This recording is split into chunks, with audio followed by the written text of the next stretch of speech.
question, and some important things for me to take up. Firstly, I think when you spoke about the sense of fear and urgency about the rise of racism and fascism, I think it's very real.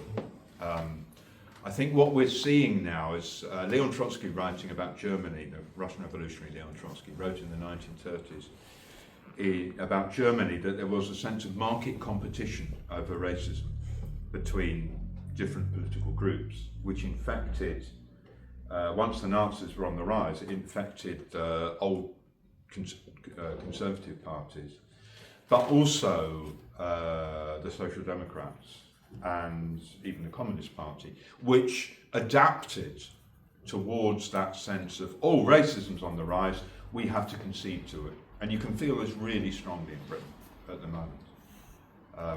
Our last contributor spoke really well about it. And remember that in that same speech, Starmer also talked about the, quote, incalculable damage caused by mass immigration. Now, once you start saying incalculable damage, then you're really saying all those people who want migrants out, they have a case. They're right about it.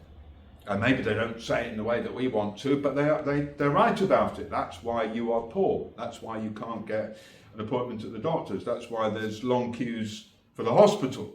That's why your kids can't get a house. It's because of the migrants. You've accepted that appalling scapegoating and taking it away from the rich and the corporations. No, the problem has come, someone who's come here on a small boat. That's the racist argument. And Labour has embraced that argument. And at the next general election, unless there's a big shift, and we're going to talk about your party in a minute, and unless there's a rise in the level of struggle, this will be the competition.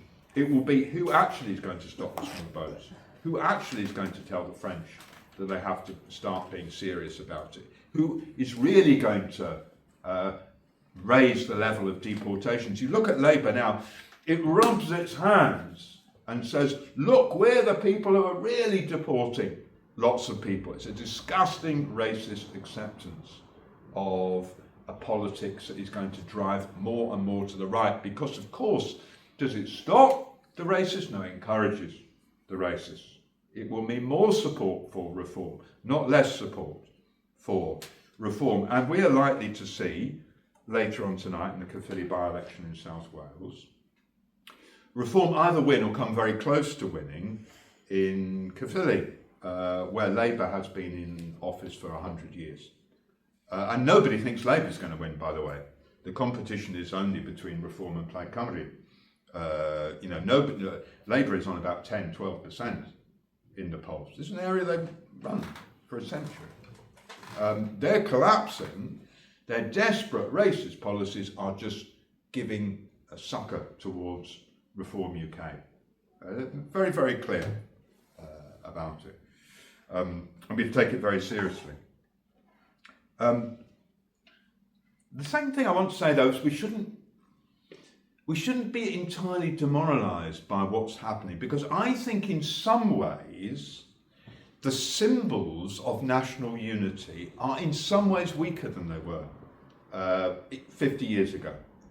And the reason, I'm old enough that I can remember, when did they do it? When you were in the cinema, they used to play the national anthem at the end of films.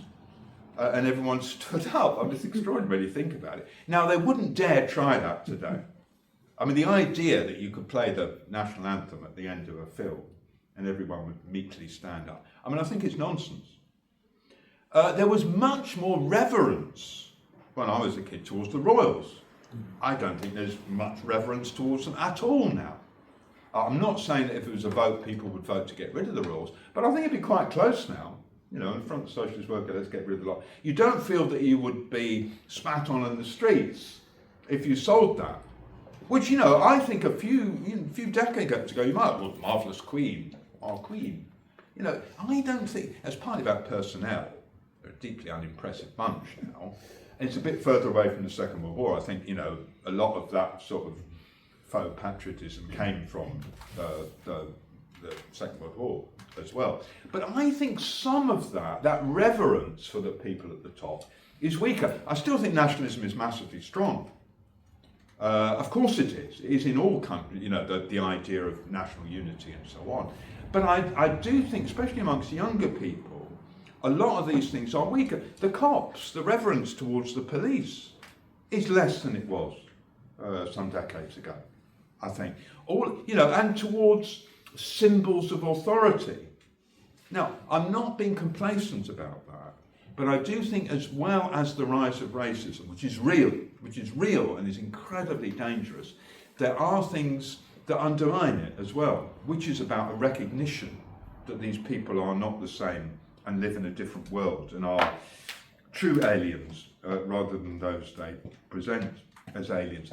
And okay, I think the hammer and sickle has been discredited. I think if we do a sale of socialist worker and we have a Palestine flag, lots of people think, I identify with that. That's my flag. That's my flag. And I think even the red flag is still, some people think, oh good, I'm glad to see someone has got a red flag. And that's powerful, that's good. And one of the great things is, as someone said, the watermelon has become a thing that people identify with as a sign of liberation. That's good. That's really powerful. That you think in Britain, in the last 2 years, something like 4 million people have been on a demonstration, either a local demonstration or a national demonstration for Palestine. That's a huge social movement. And we are united by that flag, that Palestine flag. That's quite a strong thing that cuts against the Union Jack and so on. And I think we should welcome that divergence between flags. And one of the problems, of course it's right that people say, when I'm trying to get back the Union Jack, that's better than some fascist with it. I think as well, though, that they are fudging that difference, that we should be encouraging the difference that people feel between those flags. And, one of the terrible things is that the unions and the Labour Party shore it up.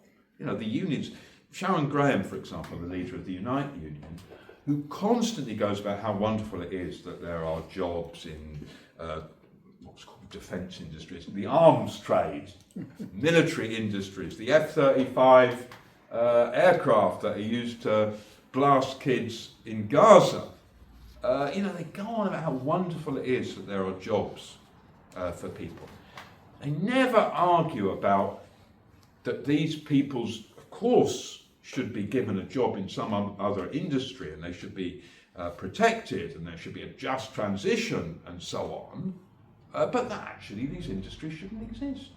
There shouldn't be industries that are producing armaments and cruise missiles and nuclear submarines and so on. Of course we don't say all these people should be made unemployed. They should be doing something useful, which they could be if the money that is spent on armaments is spent instead on green production and so on. But the British Labour movement has been nationalist since its beginning. That's the truth. There's been a fight inside it between people who are anti-imperialists and people who sign up for British nationalism. But the British Labour Party has always been strongly nationalist.